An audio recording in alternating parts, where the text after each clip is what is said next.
The following is a special presentation of Tony Kurre Radio. Want the real story behind the sound bites and headlines? Let's find the facts. Remember, it's not a conspiracy theory if it's the truth. You are not paranoid or confused. You just need to know. And it's Monday morning. That means it's time for another edition of Kip Keefer and Need to Know.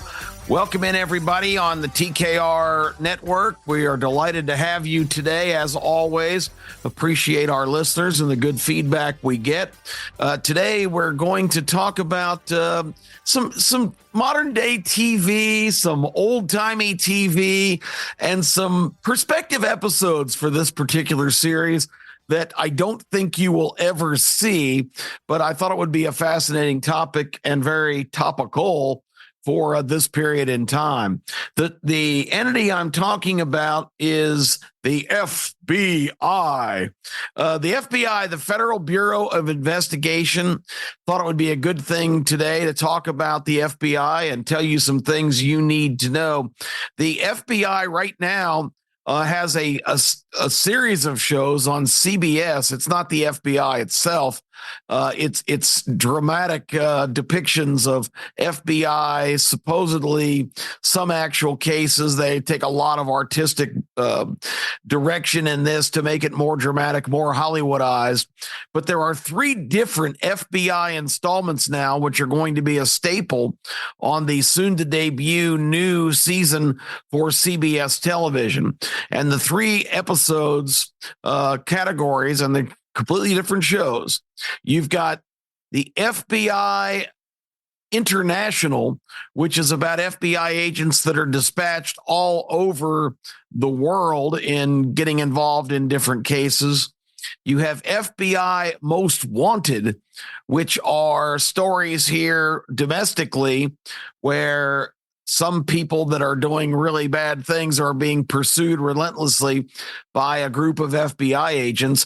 And I don't think it's the recurring characters in these shows as much as it's different people's week to week. I haven't seen enough of the shows to really be able to tell you that, but it seems to me that is kind of the way they're going. And the one that I think is legit and pretty interesting to watch is FBI True, which this is more of an hour-long documentary on an actual case with a retired agent talking to other agents that work those cases and getting the real inside baseball scoop on how they went about solving these things. They have footage, they have interviews, they go back and take you back to those times. I saw an episode recently where the FBI made this concentrated effort to take down the ultra corrupt FISA, which is the soccer, not FISA, I'm sorry. It's whatever the governing body for soccer was. FISA is the warrants I'm going to talk about later on. I get all my lettering confused here. But it was the International Soccer Sanctioning Group with 12 different satellite organizations spread all across the globe, including the American version and the South American version, and how that had gotten so corrupt because the decision that committee makes every year, well, not every year, every couple of years on where the next World Cup is going to be is a multi-million, billion-dollar decision for the country that ends up hosting that event because it's so huge worldwide. And the FBI conducted a thorough investigation when they got intel that there were people that were making millions and millions of dollars basically on being bribed by nations that were aspiring to host the World Cup event. So, and there was another one last week on FBI True that followed the case of an abortion clinic bomber that they adamantly had to take off the street. And that one got me my attention. Look, I don't have any kind of inclination to sanction anyone to do misdeeds like that, destroy property, harm individuals. I mean, there were actual shootings of abortion doctors. That guy needed to be caught and taken off the street. But I find it interesting that the FBI is so focused on that side of the fence when there are women's clinics that are not that are pro-life and try to encourage women to have their children and maybe put them in adoption if they're not in a circumstance to care for them. I don't weigh in on the abortion situation. It's not something that is really pertinent for me to talk about. I'm not in that position. I don't deal with unwanted pregnancy or the strife of making the decision whether to carry it on. I have my thoughts on it, but I'll keep those to myself. But it's interesting that they chose on an FBI True episode to dramatize that particular situation and never mention, of course, on the other side that you have the adamant pro-abortion folks staging similar attacks on the pro-life groups. So there's a lot to unwrap there, but the basic premise is the FBI True Show is very good because you're hearing from actual agents interviewed by a former agent who knows what she's talking about, and they look at different cases and different ways. The original World Trade Center bombing was recently featured. That was very interesting, and the perpetrator of that and how they tracked him down internationally. I think he was arrested in Tangiers or somewhere very exotic. The bottom line is FBI True, a legit show. I love documentaries and I love real history, and that show does a good job. But it harkens me back, and kind of the point of all this is I think back to my childhood, and from 1965 until 1974, for 9 years, a long-running series, the FBI. And the music was dun dun dun dun dun dun dun dun dun. I know that's a pathetic characterization of that, but basically it was very dramatic. Came on with a shot of the J. Edgar Hoover building in Washington. It was starring Ephraim Zimbalist Jr. And I should have gone back and researched and seen what Ephraim Zimbalist Jr. did before playing for 9 years as Special Agent Louis Erskine on the original FBI series on ABC television. In those days, on Sunday nights, it was a real staple on American television. And the FBI, supposedly based on real cases, the show had the agents dramatically recreate exactly what happened in those. They changed the names to protect the innocent, and they also, of course, distorted the masterminds, the villains they were chasing a little bit to make them more interesting and even, in my opinion, more diabolical. But that show had a 9-year run, 241 episodes, very successful program, the original FBI, and it was actually sanctioned and screened and approved week to week for every episode by the associate director of the FBI. Tolson was his last name. He was J. Edgar Hoover's kind of apprentice. Hoover was his mentor in the later parts of his life. Tolson was about 30 years younger and was the associate director. And they almost pulled the plug on the series after the very first episode because it depicted a serial killer in the 1960s, which was a subject that no one was prepared for, who was strangling women, and how the FBI was able to finally piece together some clues and put that together. Of course, that was a little more difficult task in the 1950s when this allegedly happened, because you didn't have all of the access to all the technology today, DNA evidence.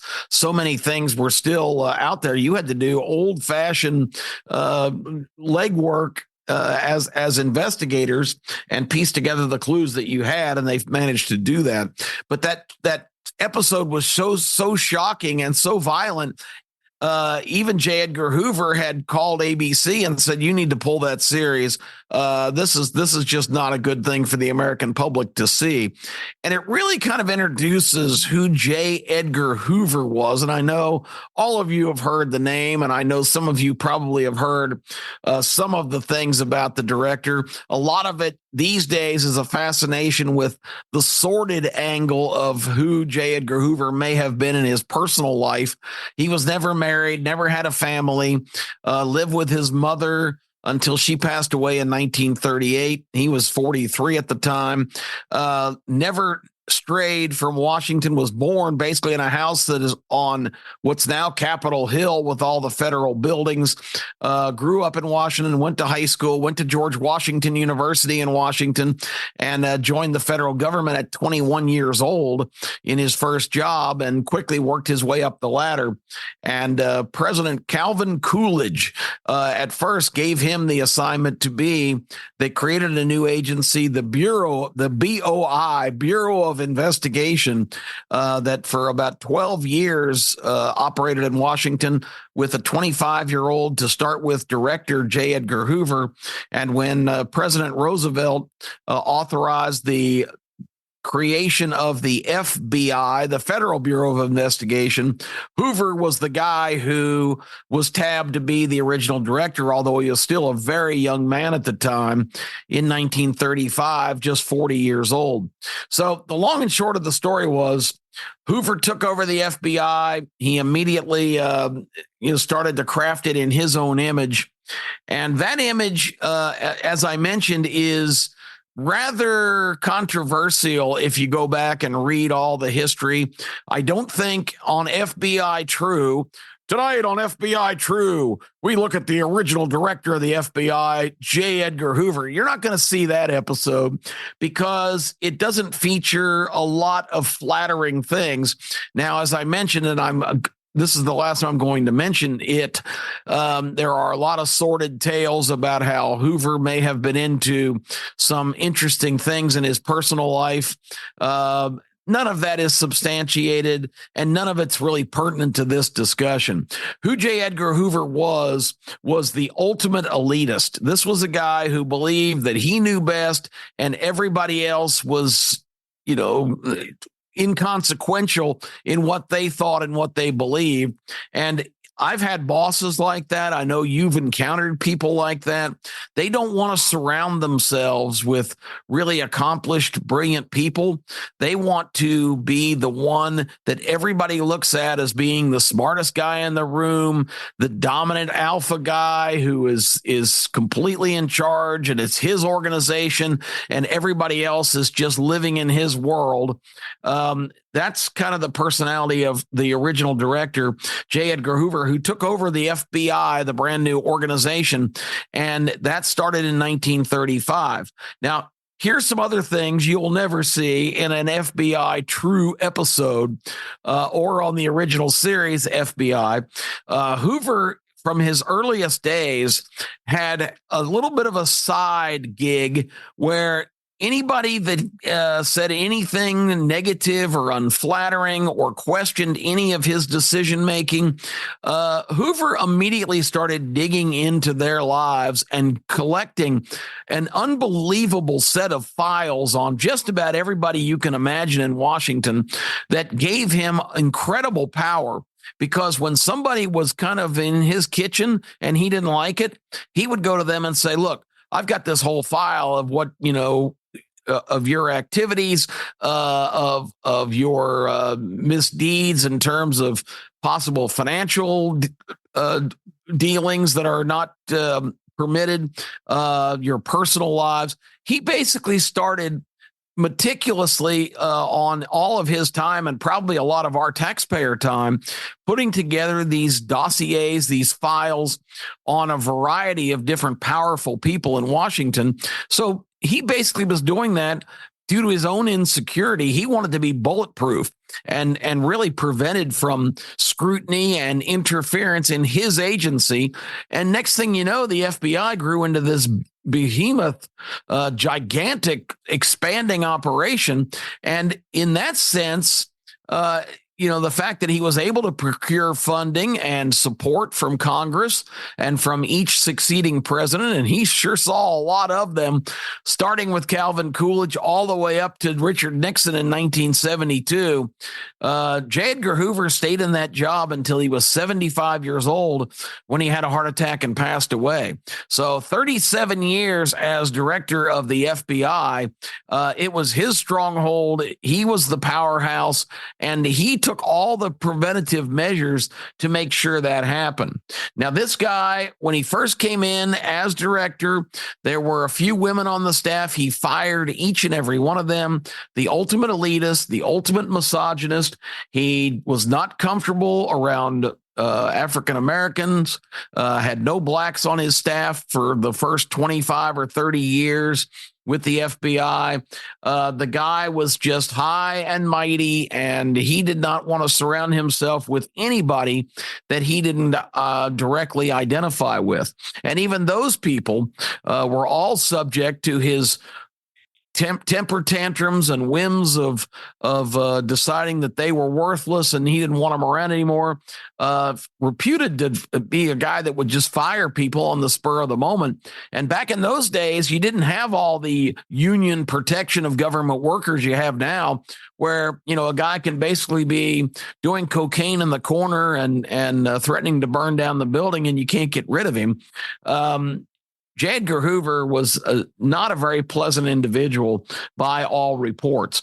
And also some of his other things, the thing that put the FBI on the map, remember now, he took the job in 1935.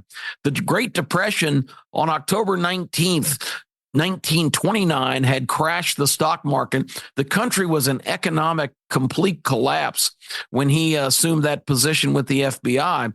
And one of the biggest problems in that era was dealing with the fact that you had a lot of criminal activity around the country, bank robberies, just these notorious villains, Bonnie and Clyde, Babyface Nelson, John Dillinger, Machine Gun Kelly, all of these different individuals that were public enemies number one. And that was another innovation that Hoover had. But there was an agent, a super agent for the FBI that was pretty much in charge of all that, named Melvin Purvis, who was a very accomplished lawman, very effective in capturing these notorious criminals. Famously, it was Purvis and his investigative team that cornered John Dillinger, the most notorious escaped from prison 3 different times, outlaw, after he attended a movie in Chicago at the Biograph Theater and walking out with 2 women, including a lady that had become an informant for the FBI because they threatened to deport her. She said she'd be wearing a red dress with a feathered hat. They spotted them. Dillinger had a lot of facial surgeries and things to change his appearance, but the FBI chased him into an alley and shot him down. And it was Hoover the next morning who appeared before reporters in Washington saying, "We got him. We took him down. I spearheaded the investigation. I. Melvin Purvis was the guy. Hoover was an administrator sitting at a desk in Washington. He always passed himself off as this great law enforcement person. It was total BS. But of course, you can guess that Purvis didn't last much longer in the FBI. When he started getting the spotlight and he started getting the headlines, Hoover found that completely unacceptable. We moved into the late 1930s and early 1940s under the Hoover FBI administration. Organized crime, the mafia, Charles Lucky Luciano had organized the remnants of all of the crime families in New York and also enlisted people in Chicago and Buffalo and St. Louis and Los Angeles.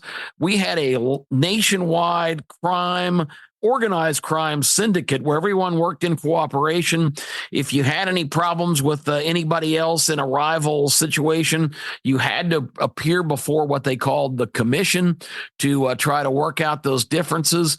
If anybody kind of stepped over the line, Luciano had really gotten it organized, and hence organized crime.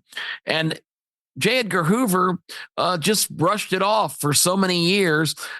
just denying the existence of any mafia or organized crime in the country, saying it's just a myth, it's not true, there is no organized crime, because for whatever reason, he did not want to investigate that. And historians are scratching their head as to, this couldn't possibly be ignorance, because Hoover made it his business to know everything that was going on. But he basically just denied the existence of organized crime until an ill-fated meeting, I think it was in 1951 in upstate New York, where every major mafia figure came in to talk business at the home of a prominent mobster up in the upstate New York region. And a local policeman got suspicious because all these out of town, fancy cars and all these strange people meticulously dressed had showed up in his small town. Anyway, he and his police force raided the mansion while the meeting was going on, and every major mafia figure in the country scattered in every direction, many of them running down hills and through woods in their $2,000 suits. And a lot of them were arrested, and in follow-up investigations, there was no denying anymore that this was highly organized, and Hoover finally had to concede. And this was many years removed. One other thing that Hoover was involved in, of course, in the 1940s was the proceeds of espionage and counterintelligence for World War II. And there was a lot of experts on board for that as well.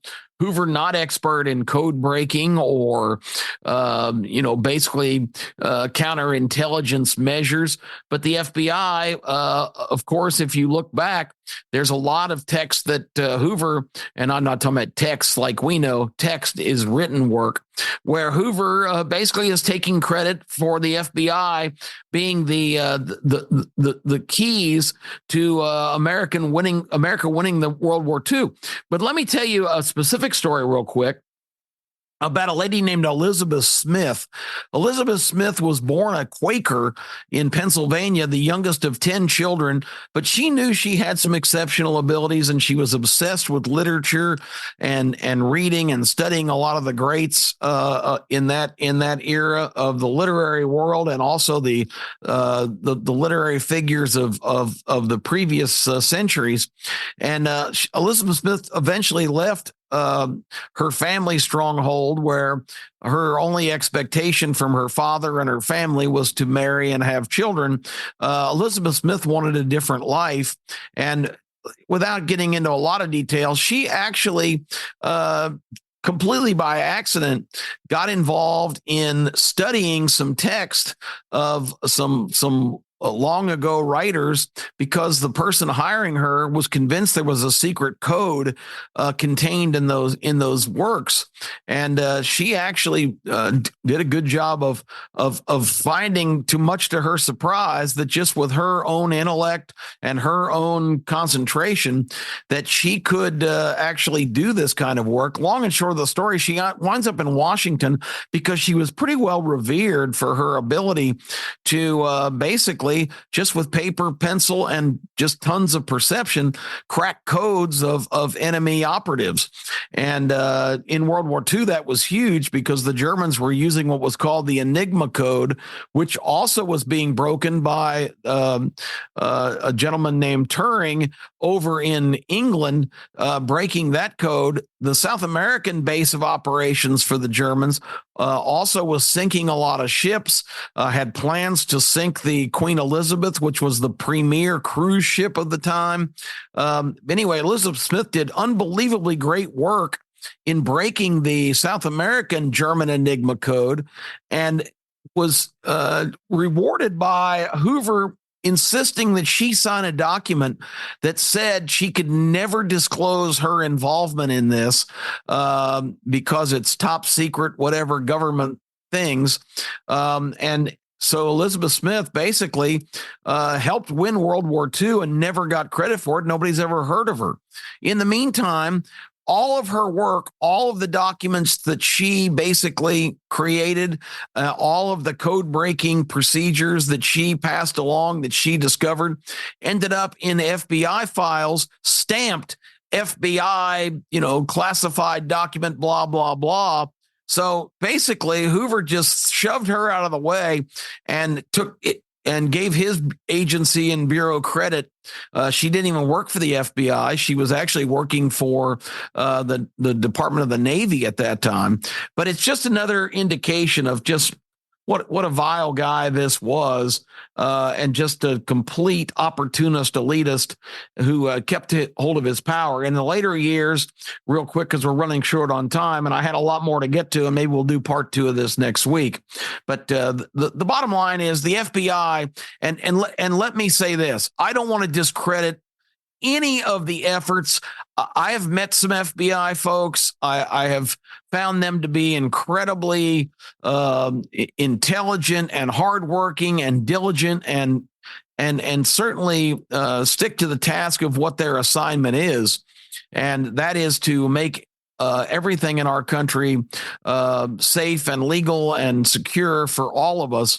So this is not an attack on rank and file FBI agents, but this is just giving you a blueprint of the FBI that we see now, the FBI that has been involved in censorship of American citizens, who has been involved in interacting directly with tech companies to suppress information that you could see online, an FBI that had the Hunter Biden computer since 2019 and knew exactly what was on there, but commissioned 51 former U.S. intelligence people to sign a letter that's saying the computer is likely Russian disinformation, when they knew damn well it was not. It was absolutely authentic, which has come out now and has been certified by everybody in the government. An FBI that sends agents and investigates parents that are going to school board meetings and are upset about their children being indoctrinated, being exposed to sexually explicit material as young children, being taught that America is an evil place and that they should be ashamed for their ethnic inclination. An FBI that kicked in the door of Mark Houck, a father of 7 small children, and took him away in full riot gear into a car, over 20 agents on an early morning school day when everybody was scurrying around the house getting ready for a normal day. They kick in Mark Houck's door and take him away. And what was his transgression? A year and a half before, he and 8 other people had stood outside an abortion clinic in Cincinnati and sang hymns and said prayers for the unborn that were being eliminated inside that facility. And there's some ridiculous law that was passed by Congress in recent years that restricts the admission, which prohibits the restriction of admission to these facilities by people. So they allege they were blocking people and discouraging people from going into that clinic by their presence, and the implications of that. They weren't armed. They weren't violent. A lot of them were 60 years old plus. Mark Houck is in his 40s. Bottom line is they take him away in cuffs and irons and this giant public spectacle because he was made an example of, that we're not going to tolerate this anti-abortion stuff. The FBI is politicized, and it's a shame. And all the great agents and people that they have in the rank and file that still do great work every day, I salute you. This is not an attack on any of those people, but it is the same. It's the reason that our founders did not create a federal police force early on. James Madison, one of the main framers, was outspoken on the pitfalls of doing such a thing, because if it ever becomes politicized, which it has now, it's highly politicized from the leadership standpoint.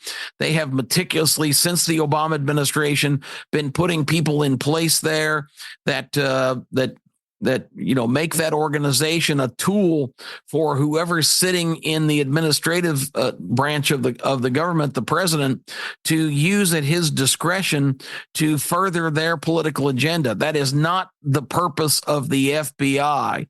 It's really sad what's happened. It's so true of so many of the organizations, the bureaus, the agencies, and departments of our federal government. The politicization of these is not for the benefit of the American people. The final points on Hoover, because I make that case, because Hoover, this is not a recent phenomenon. Hoover had extensive files on Martin Luther King and John F. Kennedy, and threatened both of them in the early 60s when they were prominent, and really kept them in check in terms of course, JFK wanted to remove Hoover, but he certainly, John F. Kennedy had plenty on him that Hoover had collected, so he really had his hands tied. And Martin Luther King was absolutely despised by Hoover, who thought he was just a troublemaker and a communist and any long list of things. Also was doing an investigation during the March on Washington, where the I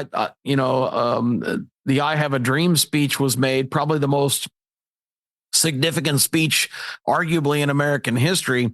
But he was investigating King, following him around, and was trying to tell the presidential administration that King was doing all kinds of nefarious things in Washington. Whether or not that's true, again, what people do on their personal time, if it doesn't harm others, that's not my business. But that's just the kind of evil little, paranoid guy this was. In the 1964 church bombing here in Birmingham, the murders in Mississippi of civil rights people, Hoover did not even pursue very much, if at all, any kind of resolutions to those cases. So the seeds of what we see today in the FBI were planted by the original director, which this pattern of leadership that is really misguided is something that's not a new phenomenon. It was set in place by the director for 37 years until the day he died of the FBI, who had become the most powerful person in America and American government. And for all the different things we know about J. Edgar Hoover, that is a most distressing fact. That the building now that houses the FBI that carries his name was led by somebody that had a lot of these habits, and it really set the stage for what we're dealing with now. Donald Trump said in his previous presidential campaign, it was just a slogan, we need to go and drain the swamp. The swamp is deep. The swamp is dangerous. The swamp is against you and I, the American people. They are for themselves. They are for their massive power, their unlimited spending capacity, and their lavish lifestyles that makes them millionaires. It's the government against the people, and it's what all of our forefathers feared. The FBI is just a prime example of what happens when you federalize things and you allow people into those positions that do not have the welfare of the American people in mind. They have their own welfare and their own agenda in mind, and it's really a sad thing to behold. That's what I thought you needed to know this week. Check out the FBI television series. I think they're on Tuesday nights on CBS. I'm not real high on the dramatic ones, the International and the Most Wanted. All of the FBI agents are real hip now. The FBI agents that I've encountered in my career are buttoned down and meticulously dressed and very all business. This is like a depiction of a modern day Miami Vice on the International one, especially. They're just super cool, and they've got all these personal issues and everything else. It's not the FBI. Ephraim Zimbalist Jr., Special Agent Lou Erskine, would be shocked today to see the actual depictions of the FBI. I don't think they're very accurate. I don't think those shows are very good. FBI True is worth watching, so give it a look if you ever get the opportunity. I'm Kip Keefer. That's what you need to know. Join Tony Kurre and I this week for Keefer and Kurre. We'll be talking about a subject of interest and having a great conversation like we always do. Thank you, everybody, for listening. Have a great week, and we will see you again this same time next week here on TKR. This has been a special presentation of Tony Kurre Radio.